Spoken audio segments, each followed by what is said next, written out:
मुनकिरीन ज़कात नबी करीम सल्लल्लाहु अलैहि वसल्लम के दौर में सहाबी थे तो खलीफा अबू बकर के दौर में क्या थे? ये दूसरा सवाल है कि नबी करीम सल्लल्लाहु अलैहि वसल्लम के दौर में मुनकिरीन ज़कात सहाबी थे तो अबू बकर के दौर में क्या थे?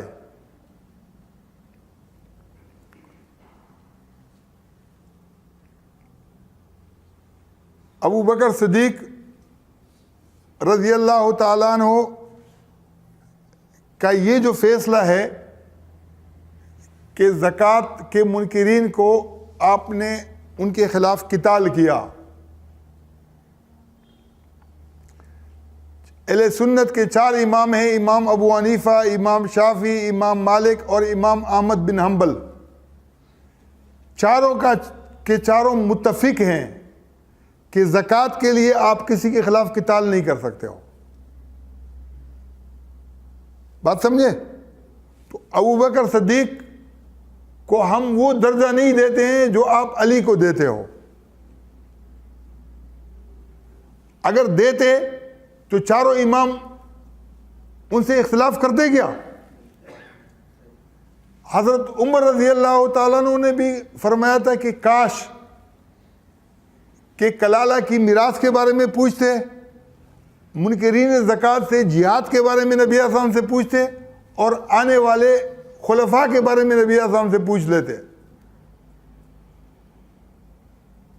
इसका मतलब ये था कि उनको डाउट था कि हमसे गलती हुई है। जहां तक सहाबियत और गैर सहाबियत का ताल्लुक है तो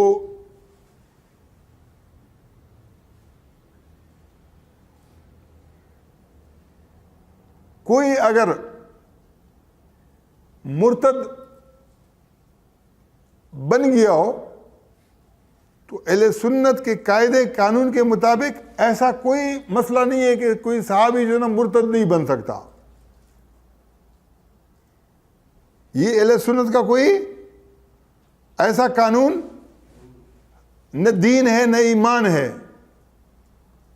अमनतु बिल्लाहि व मलाइकतिही व कुतुबिही व रुसुलिही वल यौमिल आखिरि वल क़द्रि खैरिही व शर्रिही मिनल्लाहि तआला वल बाअस बादल मौत। उसके अंदर सहाबा का जिक्र नहीं है। सहाबा की वजह से कोई मुसलमान नहीं होता। जिसकी वजह से सहाबा मुसलमान हुए थे उसकी वजह से हम भी मुसलमान होते हैं। जिसकी वजह से हम काफिर बनेंगे उसकी वजह से सहाबा भी काफिर बनेंगे। हाँ, ये है कि हम रसूलुल्लाह सल्लल्लाहु अलैहि वसल्लम के जो साथी हैं उनके लिए ज़न्नल मुमिनीन खैरा, अच्छा गुमान रखते हैं। अगर तुम्हारे नसीब के अंदर बदगुमानी है कोई मसला नहीं है, रखो, हम गाली नहीं देते हैं, हम खाली वजाहत करते हैं। आगे